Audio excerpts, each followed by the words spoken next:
Hello everyone, इस video में हमारे पास है टॉपिक बूलियन एक्सप्रेशन।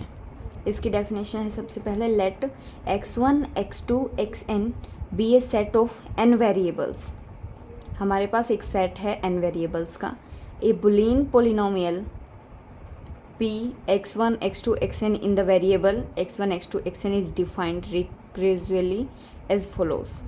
तो ये हमारे पास कुछ पॉइंट्स हैं बूलियन एक्सप्रेशन के। The symbols 0 to 1 are Boolean polynomials.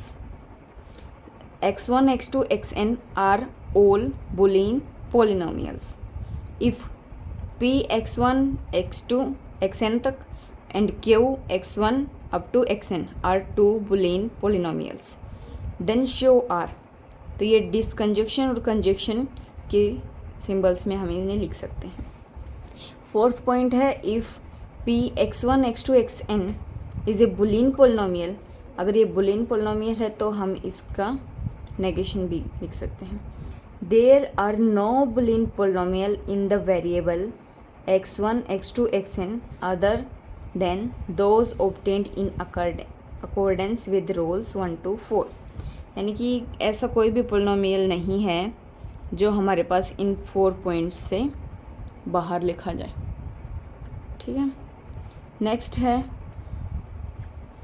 ये हमारे पास P1 एग्जांपल्स दे रखे हैं। ये 3 एग्जांपल हैं। डेफिनेशन आ सकती है बूलियन एक्सप्रेशन की, ये एग्जांपल्स हैं इसके। फिर हमारे पास हैं कुछ डेफिनेशंस, इम्पोर्टेंट डेफिनेशंस हैं, ये 2 मार्क्स में पूछी जा सकती हैं। A literal is a variable or complemented variable such as x x dash y y dash. Literal is a variable or complement variable, हम इन्हें लिटरल या कॉम्प्लीमेंट वेरिएबल बोल सकते हैं। x का डैश इस टाइप से। नेक्स्ट डेफिनेशन है ए fundamental product is a literal और ए product of 2 or more literal in which no two literals involve the same variable। यानी कि फंडामेंटल प्रोडक्ट क्या होती हैं? लिटरल्स की फंडामेंटल प्रोडक्ट, यानी कि 2 या 2 से ज़्यादा भी लिटरल हमारे पास इन्वॉल्व हो सकते हैं पर कोई भी सेम वेरिएबल्स का नहीं होगा। देखिए जैसे x ये z डैश हो गया, x y डैश ये z, तो ये 3 वेरिएबल्स हो गए हमारे पास पर हैं तीनों अलग अलग। इसी तरीके से यहाँ पे भी x dash y z dash ये हमारे पास आर फंडामेंटल प्रोडक्ट्स। अब ये देखिए नॉट फंडामेंटल प्रोडक्ट्स की x y x dash z, हमें क्या था कोई भी 2 लिटरल्स इन्वॉल्व नहीं होने चाहिए, तो x और x डैश सेम हो गए तो ये हो गए, तो ये हमारे पास नॉट फंडामेंटल प्रोडक्ट्स आ जाएगी। नेक्स्ट देखिए fundamental products is also called minterm and minterm और कंप्लीट प्रोडक्ट। ये रिमार्क था हमारे पास। नेक्स्ट देखिए for example x complement law से ये हमारे पास 0 जगह। सिमिलरली ये नेक्स्ट डेफिनेशन ये है हमारे पास a fundamental product P1 is said to be contained in another fundamental product P2 if the literals of P1 are also literals of P2। यानी कि फंडामेंटल प्रोडक्ट्स को हम is said to be contained in another fundamental product P2 कब कह सकते हैं? तब P1 के सारे लिटरल्स P2 के भी हों। जैसे एग्जांपल देखिए x dash and z is contained in x dash y z but x dash z is not contained in x y dash z। Same example same है क्योंकि x डैश यहाँ पे है, यहाँ पे x डैश है ही नहीं, इसलिए हमारे पास ये नहीं हो सकता, ये कंटेन्ड है।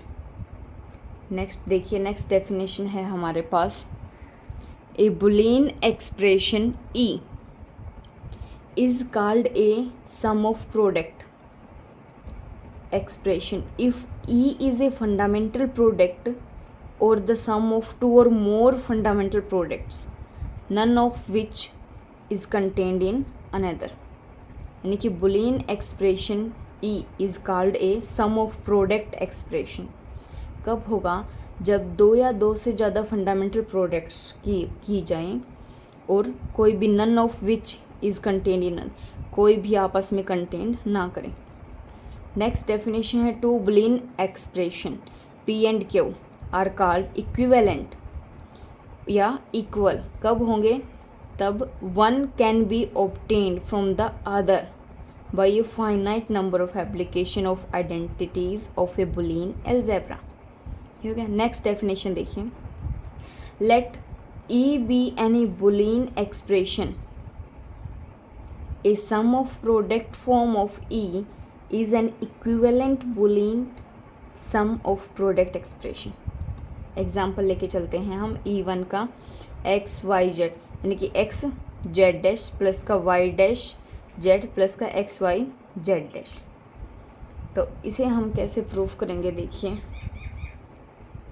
X z dash y dash z dash x y z dash. सबसे पहले एक्स जेड डैश, ये जो लास्ट वाली टर्म थी हम इसको मिड में लिख लेंगे।